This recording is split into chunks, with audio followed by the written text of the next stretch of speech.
Assalamualaikum warahmatullahi wabarakatuh. Perkenalkan, saya Salsabila Zahra dari AK21C. Kali ini akan menjelaskan secara singkat di sesi keempat mengenai lingkungan ekonomi, lingkungan industri, lingkungan dan lingkungan global. Pertama-tama, saya akan mengidentifikasikan faktor-faktor ekonomi makro apa sajakah yang mempengaruhi kinerja bisnis.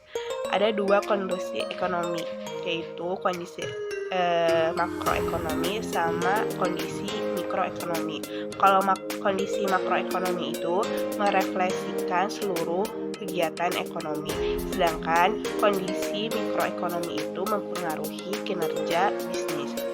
Yang dimana itu dilihat dari pertumbuhan ekonomi, adanya inflasi, adanya tingkat bunga untuk pertumbuhan ekonomi.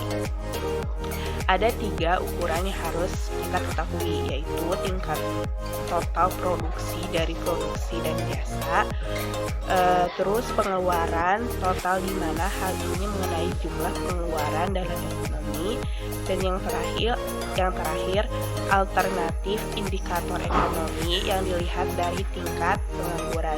Jadi semakin tinggi tingkat pengangguran suatu negara, maka indikator ekonominya dapat dikatakan rendah. Nah, selanjutnya kita akan membahas mengenai pengangguran. Ada 4 jenis pengangguran, yaitu yang pertama pengangguran friksi, yaitu maksudnya pengangguran alami. Kalau yang kedua pengangguran musiman, jadi penganggurannya itu hanya di kondisi musim tertentu, musim khusus tertentu, jadi kayak musim salju gitu. Jadi dia kerjanya penggaruk salju di jalan.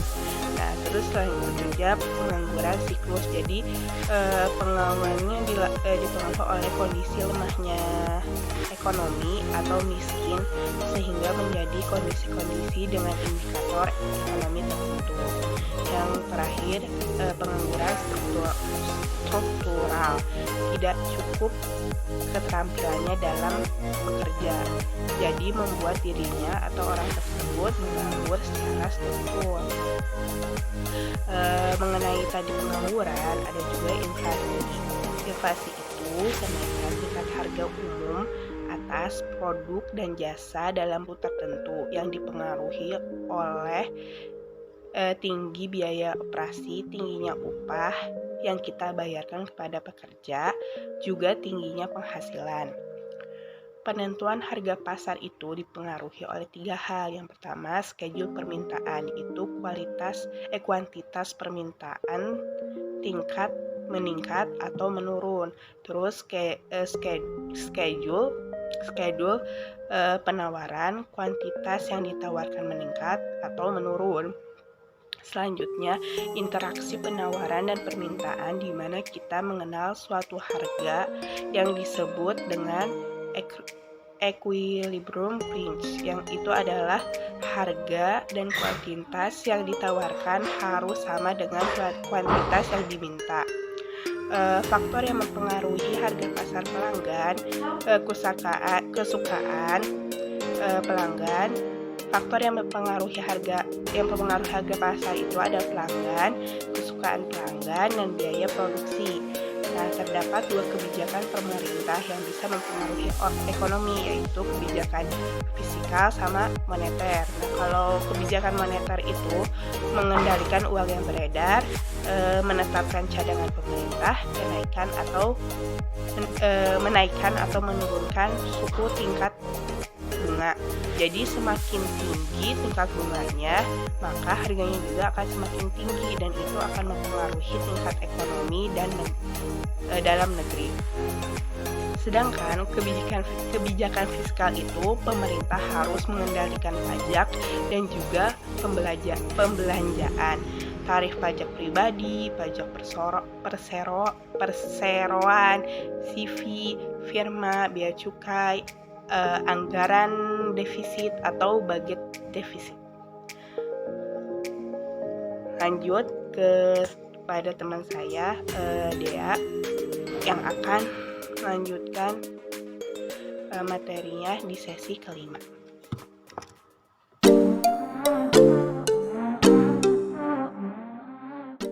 Assalamualaikum warahmatullahi wabarakatuh.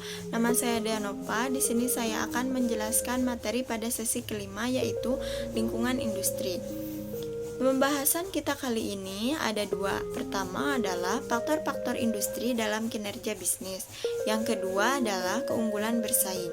Adapun pencapaian perusahaan, terdapat 4 hal yang perlu kita ketahui. Pertama, adanya permintaan dalam industri.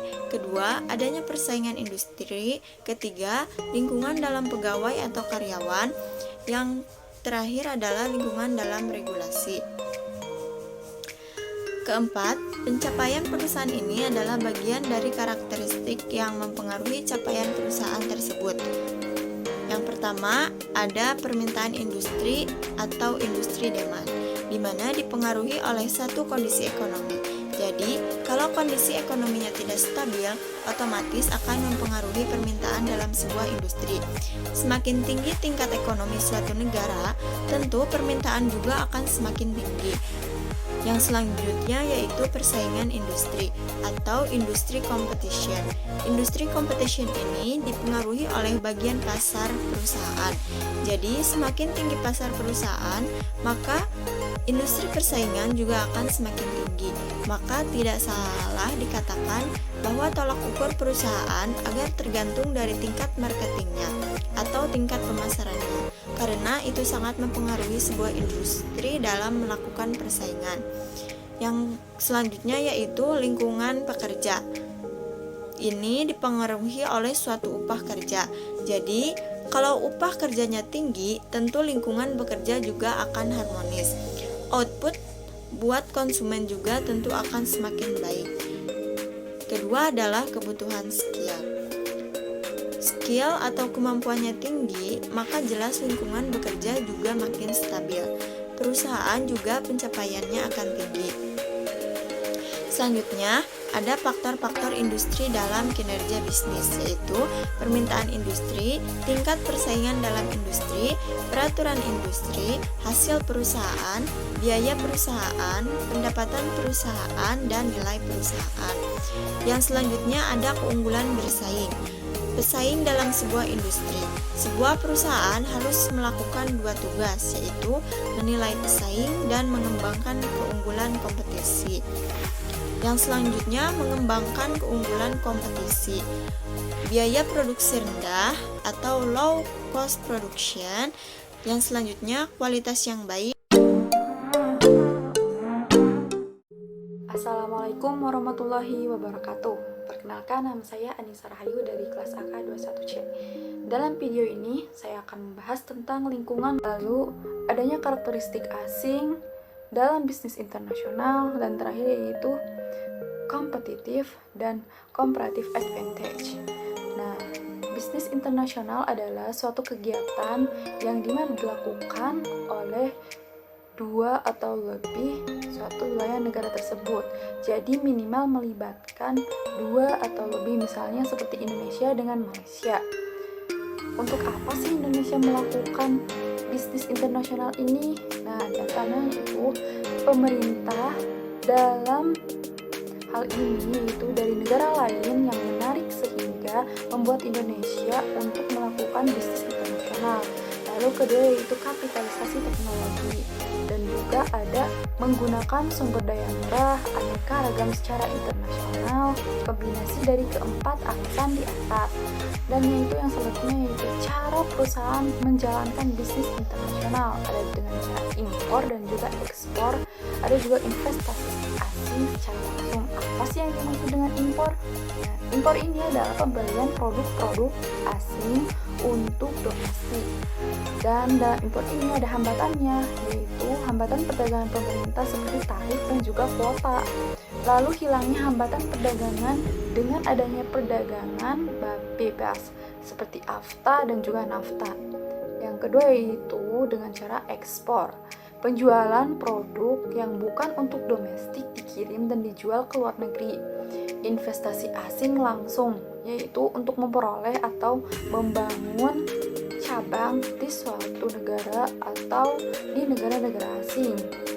Lalu, persekutuan strategi atau joint venture adalah kesepakatan antara dua perusahaan alternatif dan juga joint venture, dua perusahaan dalam menghasilkan produk, dan international licensing agreement yang dimana perusahaan mengizinkan untuk perusahaan asing boleh memproduksi atau menghasilkan produknya di negara tersebut.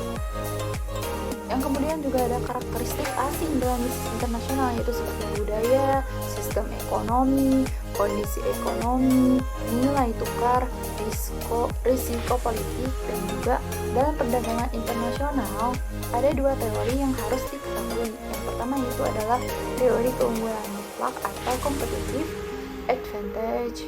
Dan menurut Adam Smith, apa sih? Nah, teori keunggulan mutlak menurut Adam Smith di mana barang produksi suatu negara tidak dapat diproduksi oleh negara lain. Jadi, benar-benar negara tersebut mutlak memiliki spesialisasi dari sebuah produk. Dan yang kedua adalah teori keunggulan komparatif.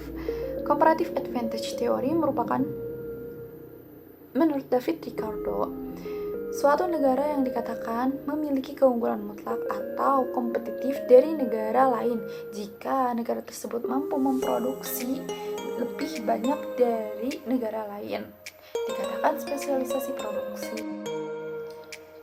Sekian dari saya pemaparan materi tentang lingkungan global. Mohon maaf apabila banyak salah-salah kata dalam menjelaskan. Terima kasih. Wassalamualaikum warahmatullahi wabarakatuh.